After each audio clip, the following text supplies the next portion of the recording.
भजन संहिता 20 हमें सिखाता है कि संकट का दिन हमारे विश्वास का अंत नहीं है, बल्कि प्रभु को पुकारने का दिन। सामर्थ्य पर निर्भर होने की बजाय परमेश्वर की ओर देखना। Hallelujah hallelujah. प्रभु यीशु मसीह के नाम में आप सबको जय मसीह की। आइए आज एक वचन पढ़ेंगे हम, भजन संहिता 20 की 1 और 4 आयत। संकट के दिन यहोवा तेरी सुन ले, याकूब के परमेश्वर का नाम तुझे ऊंचे स्थान पर नियुक्त करे। और इसी की 4 में लिखा है, वह तेरे मन की इच्छा पूरी करे और तेरी सारी युक्ति को सफल करे। आमीन। देखिए, इस वचन में दाऊद ये नहीं कहता कि परमेश्वर के लोगों के जीवन में संकट नहीं आते या नहीं आएंगे। वे कहता है कि संकट के दिन परमेश्वर सुनता है।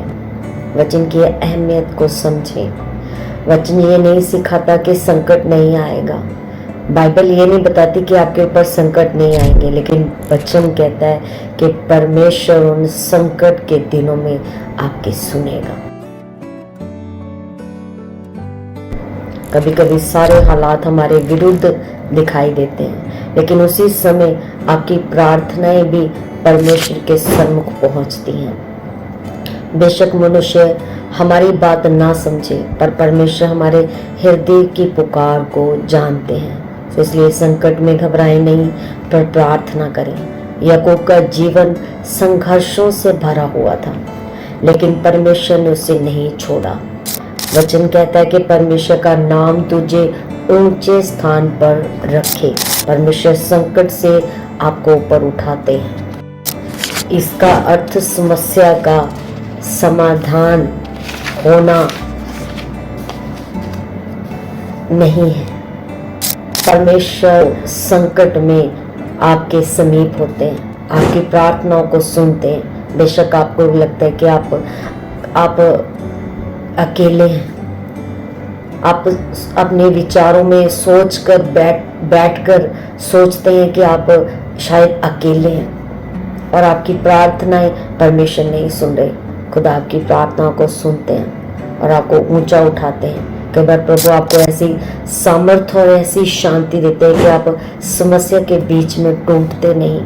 और वचन 4 कहता है कि वह तेरे मन की इच्छा पूरी करे और तेरी सारी युक्ति को सफल करे।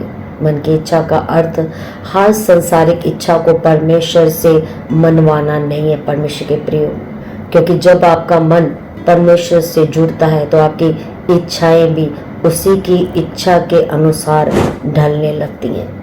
और आपकी सारी युक्तियां यदि परमेश्वर की इच्छा के अनुसार हैं तो वह उसमें मार्ग, बुद्धि और सामर्थ्य भी आपको देते हैं। इसलिए हमेशा ही ये प्रार्थना नहीं करनी चाहिए कि प्रभु मेरी इच्छा पूरी करें, बल्कि कहना चाहिए कि प्रभु तेरी इच्छा पूरी हो। खुदावन, तेरी इच्छा के अनुसार मैं अपनी जिंदगी को जीऊं।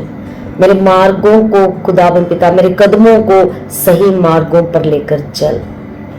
परमेश्वर के प्रियो, कई बार आपकी जिंदगी में ऐसे दिन आते हैं जब रास्ते बंद दिखाई देते हैं, प्रार्थना का उत्तर दिखाई नहीं देता और मन में प्रश्न उठता है कि अब क्या होगा।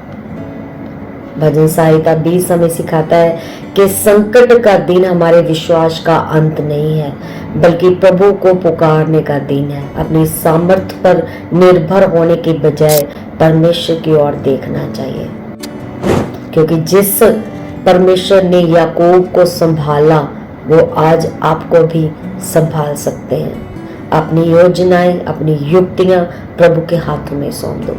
योजना आपके हाथ में हो सकती है, पर सफलता परमेश्वर के हाथों में है। आपके हर तरह के संघर्ष को प्रभु देख रहे हैं और प्रभु की इच्छा में चलने वाली हर योजना जरूर सफल होगी। सो आइए प्रार्थना करेंगे।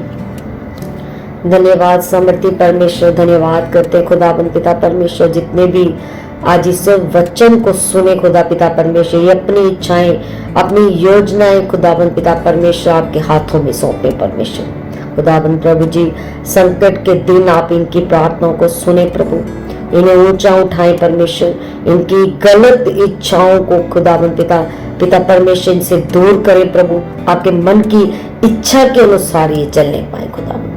धन्यवाद प्रभु पिता परमेश्वर, सारी प्रार्थनाओं के इनके आप उत्तर दें खुदा, यीशु मसीह के नाम में। आमीन आमीन। Thank you Jesus, God bless you all.